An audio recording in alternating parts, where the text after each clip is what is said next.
Mari Mari Lamien, Mari Mari Compulamien, Melini Nutram, Memoria Histórica Luisa Colimán. Hoy tenemos un invitado, un historiador joven proveniente de la ciudad de Concepción que accedió a nuestra invitación de entrevista. Lamien. Mari Lamien. Bueno, me presento, soy Antonio Uribe Lemonao, soy, como bien dijo, historiador. eh, Me gradué en la Universidad Católica de la Santísima Concepción, bueno, en la misma ciudad Concepción, y hoy día eh, participaré en este podcast, ya que soy miembro también de la agrupación Memoria Histórica Luisa Colimán, con la que desarrollamos este proyecto de cambiar el nombre de la plaza de Perquenco, que hoy en día lleva el nombre de un héroe nacional de Chile, bien connotado, Arturo Prat. Lamien, ¿y qué les motivó sugerir el cambio el nombre de la plaza? Bueno, esa es una idea, bueno, a mí me pareció bastante buena. Eh, en un comienzo igual eh, era un poco escéptico. Sin embargo, dentro de la documentación que empezamos a levantar y dentro de la información y las fuentes que empezamos a consultar, nos encontramos con que Luisa Colimán es una mujer importante dentro del contexto en el que ella se encontraba e importante dentro de la misma historia de Perquenco, ya que ella es una mujer de aproximadamente, o sea, es del siglo XIX. Ya esto sí, esto es 1800, 1860, donde se da este conflicto mal llamado pacificación de la Araucanía, que al final hoy en día se puede conocer como la invasión a la Araucanía, o como en Argentina lo tachan como un genocidio Originaria. contra los pueblos originarios, porque dentro de la literatura que hoy hay y que existen, que se han escrito ríos de tinta, nosotros se puede confirmar de que esa acción fue un genocidio. Se confirma de que fue un genocidio. Es cosa de ver las fuentes, de cómo hablaban los dirigentes, ¿cierto? Y poder dimensionar esas cosas. Uno no lo dice por decirlo, sino porque uno tiene las pruebas con las cuales uno puede Están las fuentes, estar las fuentes, sí. claro, de información. En cuanto a este proyecto del cambio de nombre de Luisa Colimán, usted trabajó también, presentó su trabajo a la comunidad Colimán Cayumil. ¿Qué percepción se llevó ahí? ¿Cómo lo recibió la gente? ¿Cómo fue ese proyecto, la presentación? Sí, bueno, al principio eh, fue normal, ¿cierto? Igual nos encontramos con la comunidad de que estaba esperándonos para saber de lo que le íbamos a comentar, de lo que se trataba este proyecto del cambio de nombre. Eh, yo en mi profesión, yo partí haciendo un contexto. Empecé a hacer un contexto, a explicar cómo y desde cuándo empieza este conflicto. Ya, Porque Luisa Colimán es una mujer que está en el conflicto, que se tiene vinculación con todos estos personajes importantes, ¿cierto? Como Quilapán, también los caciques de aquí importantes como Lemunao, Montre. Al final nosotros podemos determinar de que ella tuvo vinculación con ellos, porque al mismo tiempo fue mujer del cacique Lemunao, fue viuda del cacique Lemunao, que después, cierto que ellos, cuando fue el último Putan-Malón en 1881, muchos se rindieron para no morir, ¿cierto? claro, sí. Eh, y ella en 1884 tiene que hacerse cargo De su de familia, su familia extensa, de su ¿cierto? De su love. territorio, del Love, y ir a reclamar, hacer, hacerse presente dentro de una institución dentro de una, sí, dentro de las institución instituciones militar, chilenas, sí, en cierto ¿sí? grado, sí, porque estaba dentro de un contexto bélico, Mm, porque era una guerra declarada. Eh, y ella se hace cargo de toda su familia extensa y va dentro de esta institución donde una mujer ni siquiera chilena tenía ningún poder ni voto en cosas de política, y ella se hace presente dentro de esta... eh, de ese mundo nuevo que se le presentó. sí, pues, y todo este cambio político, cosmo, Cultural, cultural, sí, y cosmológico también.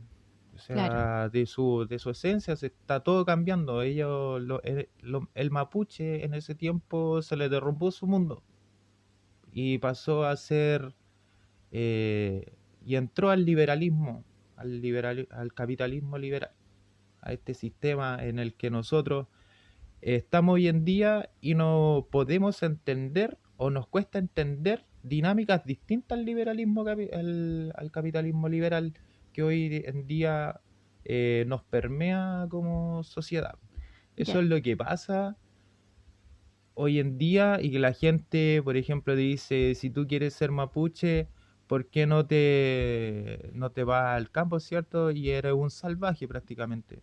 Claro. Es que no pueden, esa visión hace que nosotros olvidemos otras posibilidades de vida. Ya, y dentro de eso, cuando usted presentó su postura a la comunidad, ¿qué recepción tuvo? ¿Positiva? ¿Ellos se negaron? ¿La aceptaron bien? ¿Dieron posibilidades de algo? ¿Alguna manifestación? Sí, hubo buena recepción. Ya, Sin interesante. embargo, sí hubo buena recepción, como también se puede ver que otras personas no recibieron muy bien nuestra propuesta. Yo creo que más fue por el desconocimiento histórico, porque yo creo, para mí, el fin el que justifica en cierta medida los medios. Pero tampoco vamos a decir que nosotros andamos haciendo política del big stick, como hace con política del garrote, Mm, así onda citando a la política de Estados Unidos que hacía antes, que, que no le gusta la cosa y va y te da un palo y hace lo que quiere hacer, po. tiene, A lo que voy es que para mí, la gente que no estaba de acuerdo es por poca información, porque no conoce mucho de la historia ya. propia del pueblo mapuche. Y con respecto al manifestar el nombre de una mujer, ¿cómo usted lo presenta? Porque para mí, que yo soy mujer, yo creo que levantar el nombre de una mujer es potente. Si es potente, igual difícil encuentro, Ya. porque la historia oficial, se podría decir, la historia que conocemos todos, puede ser la historia que nosotros conocemos en los textos escolares, en las que nos proporciona el Estado, en la enseñanza, nos presenta solamente a personajes importantes que son hombres, la mayoría. Puede ser una mujer importante que nosotros conozcamos, Javiera Carrera, pero Javiera Carrera, nosotros la tenemos, bailaba la resbalosa, Claro, ¿cierto? para eso la llevamos Eh, Luego, mujeres importantes, la Inés de Suárez. eh, Inés de Suárez, que también la dejan como una extensión de lo que era Pedro de Sí, Valdivia, ¿cierto? Pero que sin embargo ella también siguió su vida después de que se murió Pedro de Valdivia. claro.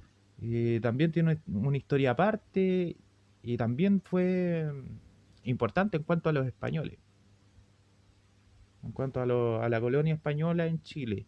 Luego, mujeres podemos tener ya un poco más avanzado. eh, ¿Cómo se llama eh, esta mujer comunista? La Gladys Marín. La Gladys Marín, que es muy reconocida. Claro. Sí, y bueno, después tenemos mujer en la historia que va a quedar siempre Michelle Bachelet como la primera mujer presidenta en Chile. Pero si empezamos a mirar mujeres, personajes históricos de mujeres, son muy pocos, muy contados con los dedos. Creo que, bueno, hasta el momento estoy haciendo memoria y no me acuerdo de ningún nombre. Claro. Muy pocos nombres. Y también es difícil proponer nombres de mujeres porque de repente la sociedad como machista siempre nos referimos a más, conmemoramos son más relevantes los hombres, nos Exacto. vamos quedando siempre para atrás. Sí, bueno, tenemos un caso de una mujer muy importante en Chile, ahora lo recuerdo, Isidora Goyenechea, que es la Ah, es esposa de verdad, Luis Cousiño. sí. Ella era una familia pudiente, ¿cierto? Eh, Muy pudiente. Luego se casa con los Cousiño, ahí crea su gran Imperio, digamos. Po. imperio, ¿cierto? Comercial. Eh, y sin embargo, eh, Isidora Cousiño, se conoce como Isidora Cousiño, una extensión del marido, no como Isidora Goyenechea, ¿cierto? Que es su nombre original. Y tampoco se le da tanta relevancia, importancia a su rol como mujer. Ella fue una mujer chilena, ¿cierto? Que o sea, apoyó el lado liberal. Estuvo en varias veces en desacuerdo y de hecho participaron en dos guerras contra el Estado chileno, Ya. pero sin embargo esa importancia tampoco se la dan en la historia, en esta historia oficial, ¿cierto? Que nos enseñan en los colegios. Uno tiene que descubrir esas cosas consumiendo historia de otros autores, de especialistas que escriben historia y reconstruyen la historia más allá del texto estudiantil. Yo recuerdo de alguna vez que usted me comentó de la lectura del libro El Despojo ¿Mm? y me dice que dentro de lo leído usted se emocionó mucho por las escenas de las historias que contaba dicho libro cuando a la gente, a los campesinos se les despojaba, corrían los cercos y los sumió en la pobreza y eso. ¿Me podrá relatar un poquito de lo que a usted, de qué forma lo emocionó, qué le dejó? Sí, es una historia bien interesante, bien apasionante la historia mapuche bueno, desde los inicios se podría decir, desde que se tiene constancia histórica, porque la historia se empieza desde que hay escritura. Por lo tanto, la historia aquí empezaría en 1541, cuando llegó Pedro, o sea, 1536, llega Diego de Almagro, luego en 1541 llega Valdivia, y luego las guerras, ¿cierto? Ahí donde aparecen los personajes más importantes para Chile, que son Mapuche, Laftraro, Galvarino, Policán. Caupolicán, eh, y otros más, Y después está Janiqueo, que también aparece en la historia, una mujer. ¿sí? Pero que llegan hasta cierta parte, hasta la destrucción de Curalaba, ¿cierto? Se hace el Parlamento de Aquilín en 1600, se establece la paz, se establece la frontera, Biobío, el río Biobío, y esta historia, luego hay como un vacío de 300 años hasta 1860. ¿Qué pasó en esos 300 años? Hubo una reconversión. El mapuche en esos 300 años el mapuche no se quedó como se podría decir entre comillas, como el salvaje que conocieron en 1500, sino que empezó Su desarrollo, la frontera no fue una frontera en el Biobío, no fue una frontera impermeable, o sea que no hubo lazos, sino que había comercio, unos pasaban para allá, los otros pasaban para acá. Muchos mapuches, o sea, muchos chilenos le trabajaban a gente mapuche. Eh, fue una, fue una relación con alto y bajo. Se hacían algunos malones, otras malocas, como le llaman, robos de mujeres por ambos lados, pero también un desarrollo para los mapuches. En ese tiempo de paz, esos 300 años se desarrollaron a la ganadería. A la ganadería empezaron a avanzar la ganadería y a traspasar la ganadería hacia Argentina, Esos hacia La viajes Pampa, eran para allá, de para allá, Argentina para para acá. acá. Y ahí el mapuche, ¿cierto? El mapuche empezó a traspasar y a unirse también con otras culturas, por ejemplo, los pehuenches. Hay fuentes que dicen y que afirman que los pehuenches tenían otro idioma, pero Ya. como esto se fue, como el pueblo mapuche fue expandiéndose de una manera ganadera, ¿cierto? Empezaron a avanzar y a establecer contacto con estos otros indígenas que tampoco eran tan distintos, sino que eran casi Similares. similares. Pero tampoco no fue un avance o una invasión, sino que fue todo un proceso y también lento. Ya, y después de eso vino la paz del ejército, la pacificación. Ya, entonces ahí hubo otro proceso que el Estado también invadió. Sí, pues. eh, Ahí ya viene en 1850, empiezan esta idea de expansión del territorio nacional, que es, o sea, de Chile, porque se ve de que Chile hasta 1850 sí, llegaba del norte de Arica hasta el Biobío. Luego empezaba territorio mapuche hasta Valdivia, y luego Valdivia estaba esa ciudad de Valdivia que era una ciudad que estaba solita, y luego venía Osorno, y luego estaba Chiloé. Eran como las dos ciudades que habían en esa parte, y en, en ese momento en el contexto internacional se estaba dando un desarrollo económico muy fuerte. En California se habían descubierto estas cosas del oro, en la ya. fiebre del oro. ¿Qué es lo que necesitaban? Necesitaban alimento. Muchos países empezaron a crear su mercado para hacer el mercado, el principal mercado que abastezca esta, estas nuevas zonas de explotación minera, ¿cierto? Y aquí en Chile trataron de hacer lo mismo y dijeron, mira, después del Biobío tenemos tierra, hay salvajes, como les decía. Eh, y nosotros tenemos que tomarnos las tierras para comerciar con, para hacer el molino del mundo. Ya. Eso se, y para lograrlo, lo Tenían que tuvieron invadir. que hacer mediante la fuerza, invadir a, lo- a los mapuches, invadir, bueno, todo el territorio que no estaba dentro de la soberanía de los estados de Argentina y de Chile. Y esa invasión fue fuerte, po, fue dolorosa, se produjo un despojo, Totalmente. eh, que hasta el día de hoy ese despojo está latente. Sí, pues. eh, Creó mucho dolor porque fue una guerra. Porque fue una guerra y una guerra que duró 20 años, que no duró poco. De hecho, la guerra del Pacífico duró menos que la guerra de la pacificación de la Araucanía. O sea, quiere decir que dentro de esos 20, 25 años, hasta que se reglamentó estas reservas, los mapuches tuvieron que haber sufrido abuso excesivo, porque si había un estado belicoso, ¿cierto? Eh, donde uno es agresor y el otro, bueno, uno invade al otro, ¿cierto? El lado perdedor siempre va a estar siendo abusado.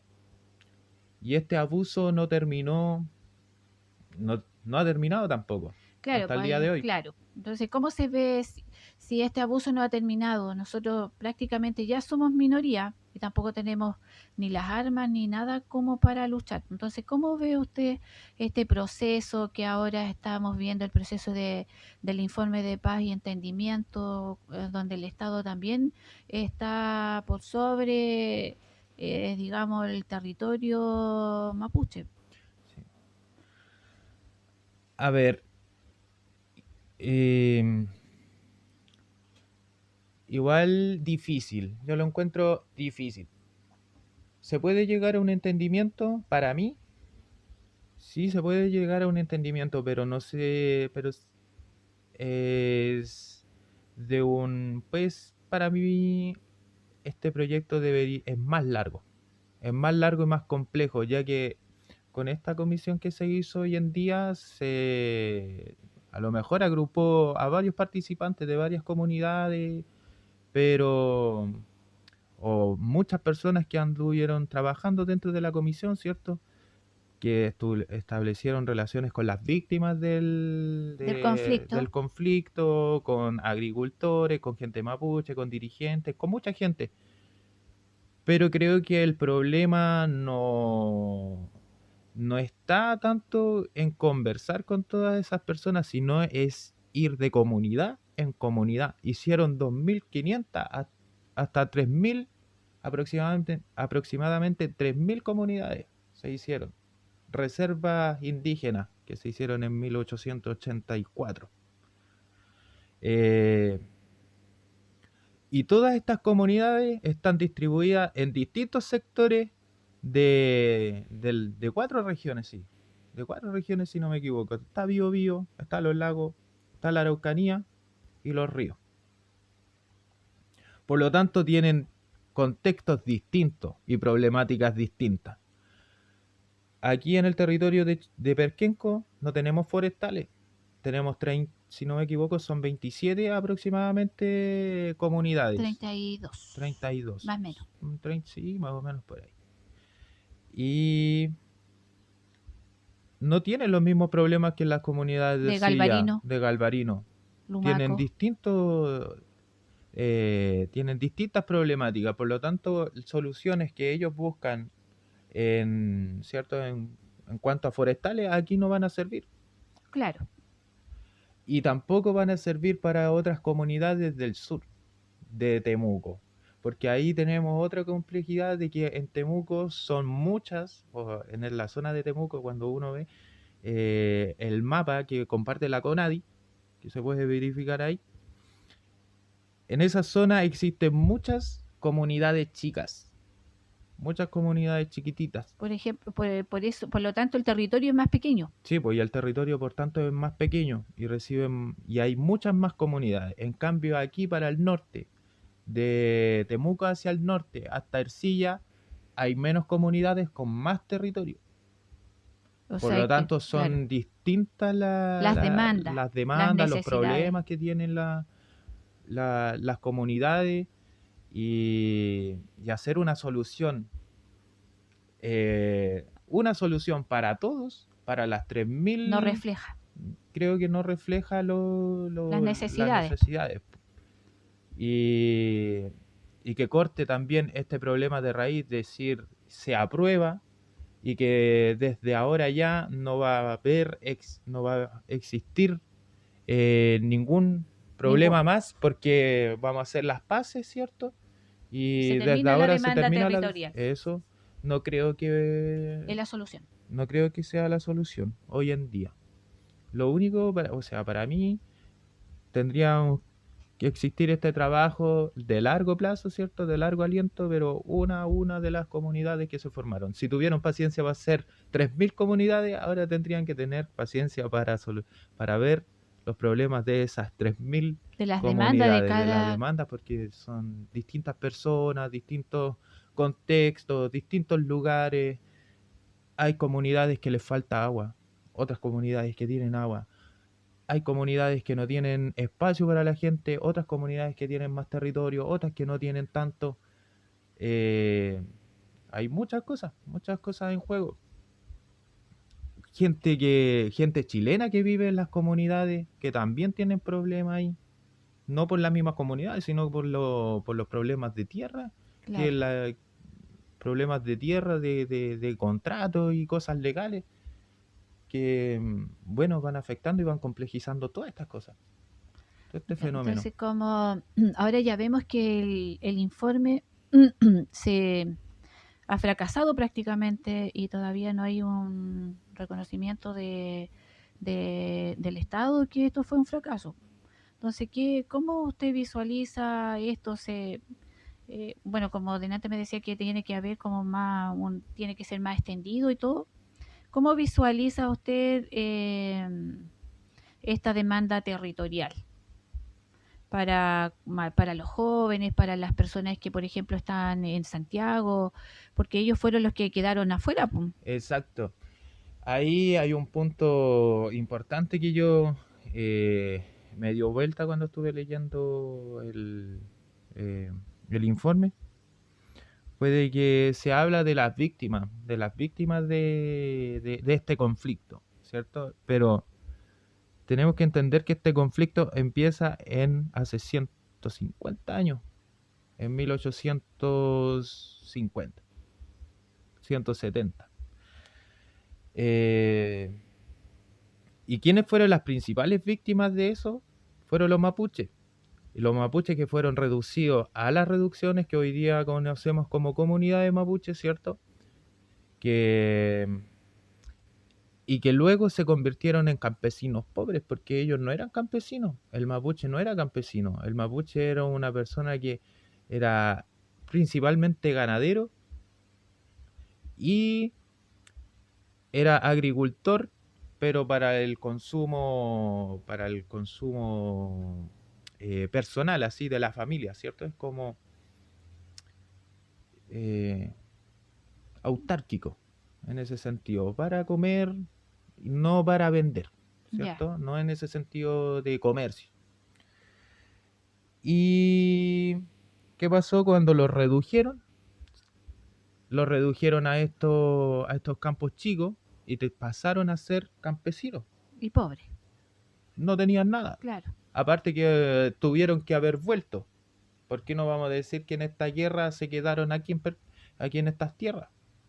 Si hay un conflicto, las personas que están en ese conflicto tienen que, y si este territorio fue invadido, la gente se retiró, se fue, Claro, algunos se fueron regresaron, desplazados, claro. hubo desplazamiento de personas, las montañas fueron Las las protectoras protectoras de dicho conflicto, sí, de los indígenas, pues claro. siempre las montañas han sido eh, los principales protectores de los movimientos indígenas y porque, bueno, es más difícil el acceso.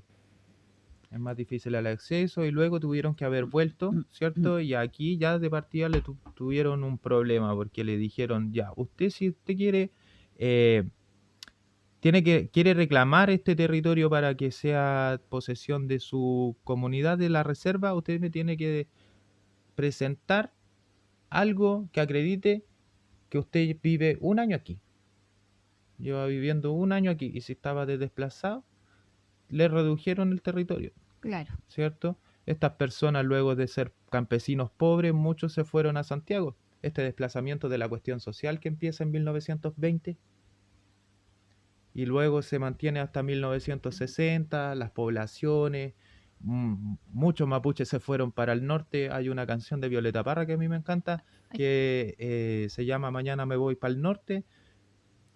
Expresa esa esa pena, acción, ese dolor de ser, de haber tenido algo, ¿cierto? Y luego que te lo quitaron y tú para buscar un nuevo horizonte donde ya no tienes nada, vas a buscar nueva esperanza y se va para el norte, a donde está la explotación del salitre.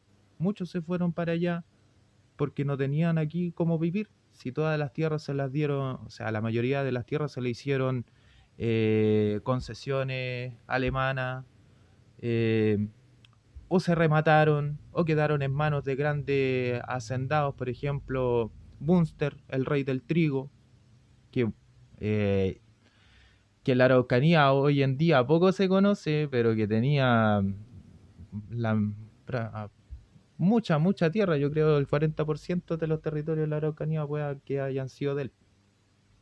Mucho, demasiado. Sí. Con respecto a eso, está súper interesante. Con respecto a aquí, tenemos un libro de un profesor de historia, Mauricio Sandoval. Tú puedes indagar un poquito porque ahí él proyecta más o menos cómo se desarrolló la economía en Perquenco. Sí, pues él habla cómo se forma Perquenco, y, pero en el sentido más de la comuna, más del pueblo. Ya, En cuanto a lo que es la historia indígena, ¿cierto? La historia mapuche, como que no lo desarrolla. no desarrolla ese punto investigativo.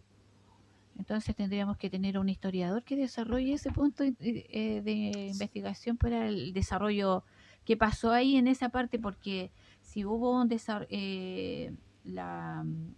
los que venían de afuera, digamos, chilenos, extranjeros, desarrollaron esa economía, pero también existían los mapuches. Entonces ellos también ayudaron a la economía y el desarrollo de la comuna. Sí, pues yo creo que sí tuvieron que haber participado en menor grado sí, porque, o tal vez algunos más que otros también tuvo su aporte más importante, pero el mapuche en ese tiempo, bueno, en el siglo XX, eh, lo que más tenía eran dificultades en las comunidades porque no se arregló este problema. Hicieron la reducción. La familia, o sea, el mapuche antes de la guerra eran familias, ¿cierto? Eran Grandes familias que tenían, familias. grandes familias que tenían su ruca y que luego eran más extensas a medida de que iban creciendo, iban teniendo hijos y la familia iba creciendo, ¿cierto? Ahí ellos se hacían de sus mocetones, de sus guerreros, que eran parte de su misma familia. Y luego ellos se hacían alianzas con otras familias mapuches que existían un poquito más allá, detrás del río o allá arriba del monte, ¿cierto? Porque estaban así, Claro. como estaban esparcidas por el territorio. Cada una se ubicaba dentro de un espacio, ¿cierto? Determinado, y ellos podían convivir libremente en este territorio. ¿Qué pasa? Que cuando las redujeron a estas reducciones, no hicieron una reducción familiar, no le dieron a cada familia una reducción, una reserva, sino que en esta reserva juntaron varias familias, Claro, sí. ¿ya? Entonces ahora el problema va a ser de quién va a llevar la cabecilla, quién va a ser el cabecilla de esa comunidad, de esa reserva. Luego es de ese LOF, que al final hoy en día LOF, porque se crea una comunidad, una hermandad dentro de ellos, pero que en ese momento tampoco era sanguíneo. Eh, por lo tanto, se dan problemas de ese aspecto donde a lo mejor se pelearon, ¿cierto? Muchos se fueron, otros se pelearon y quedaron más pobres, otros al final quedó un problema dentro de ellos mismos. Y luego tenían el problema de los hacendados, de los grandes hacendados que quedaron, que los rodearon prácticamente. Supongamos esta mesa, nuestra reserva y todo lo que hay al lado es una gran hacienda, ¿cierto? Y como estamos en un momento de conflicto y donde los perdedores son los mapuches y yo como ganador puedo sacarle provecho y empiezo a quitarle tierra. Las tierras, esto, este término tan, le corremos el cerco, así de simple, corremos los cercos. Le corremos los cercos y empezamos a tomar tierra. Y luego este proceso empezó a cambiar eh, cuando bueno, en la dictadura. La dictadura, Augusto Pinochet trata de que la propiedad de las comunidades desaparezca y se convierta en claro, propiedad privada, es lo que hoy en día busca, busca el Estado en cierta manera. Y yo siento de por qué es como un egoísmo dentro de estas personas que manejan, eh, que tienen control y que se relacionan rápidamente con el gobierno, ¿cierto? Estas familias eh, que aquí en el territorio son fuertes porque tienen grandes territorios. claro, porque llevan Esto, toda la parte comercial, digamos, las mayores producciones las tienen ellos. Jamás un agricultor pequeño, un agricultor mapuche se va a comparar con ellos. Entonces, exacto. como antes cuando el territorio, si tu territorio era mapuche, tenía menos valor, si tu trigo era mapuche, también tenía menos valor. Entonces, hasta ese punto aminoraban al campesino mapuche. Hasta hoy el día de Claro, hoy, porque las tierras que tienen los mapuches son pocas las tierras. De hecho, se podría decir, todo este territorio y las reservas ocuparán el 20% de todo el territorio que era mapuche. O sea, es poco. ¿Cómo va a haber tanta ambición para que todo el 100% sea explotación? O sea, o que sea comercial, o que lo quieran trabajar, o que esté dentro del mercado capitalista, mercado liberal, y que esté dentro del mercado. Eso es lo que quieren. Eso es lo que hay que también proteger. Estas reservas son importantes.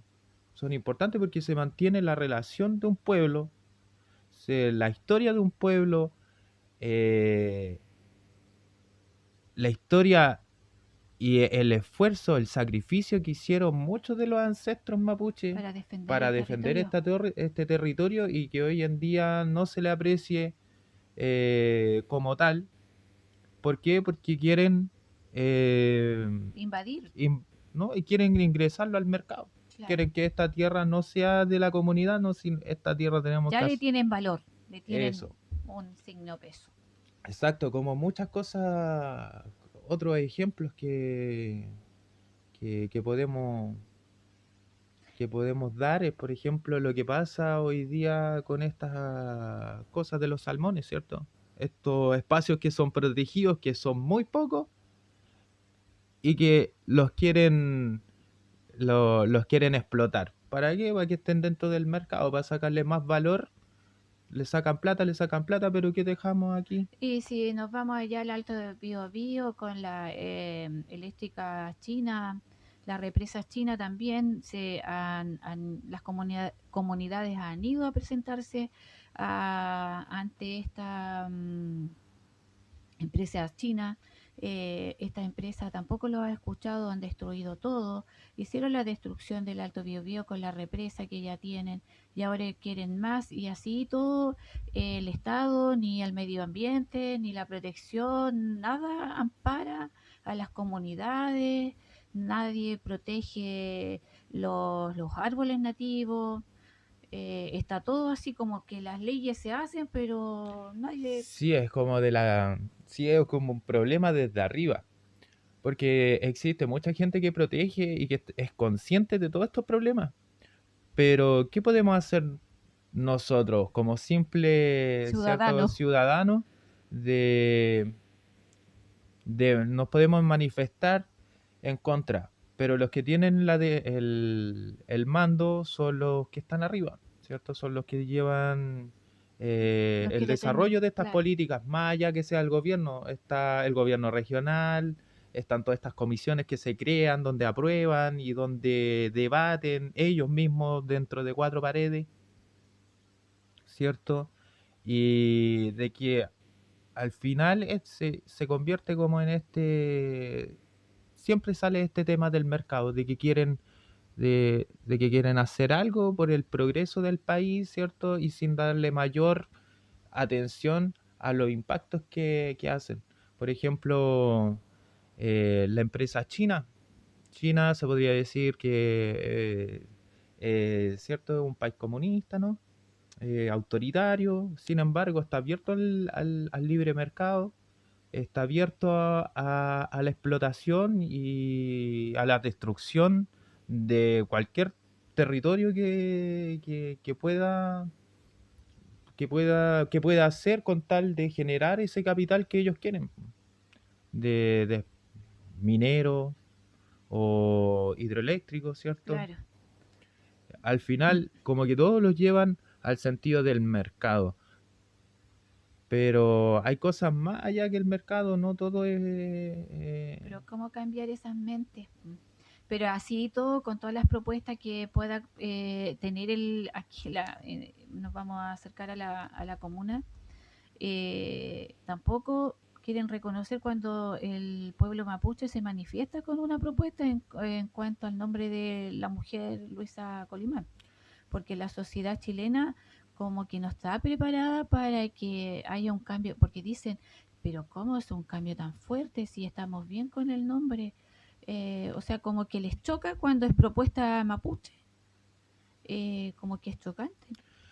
Sí, puede ser que sea chocante para la ciudadanía, para la gente del pueblo, que tal vez no tiene una buena relación con lo mapuche, pero sin embargo va más allá de que sea así, sino que hay que rescatar esta historia Mm. local, hacer. No solamente existen los grandes personajes de la historia Del, como Arturo Prat, sino que hay más gente que del importante que puede, territorio, que puede, que puede aportar, aportar y que puede llevar el nombre de una plaza. Aparte, hay que mencionar de que la propiedad de nombres de los espacios públicos no tiene dueño. O sea, no tiene una institución que diga yo voy a poner el nombre de esta plaza. Cualquier persona puede levantar una propuesta de cambiarle el nombre a un espacio público. Solamente tiene que ser aceptado por la municipalidad, ¿cierto? Pero cualquier persona puede levantar ese nombre. Y, este nombre va con fundamento. Este claro, nombre va con fundamento porque Luisa Colibán fue la segunda mujer en recibir eh, título de Merced. títulos de Merced, pues. Y esto lo recibió en 1884, 1885.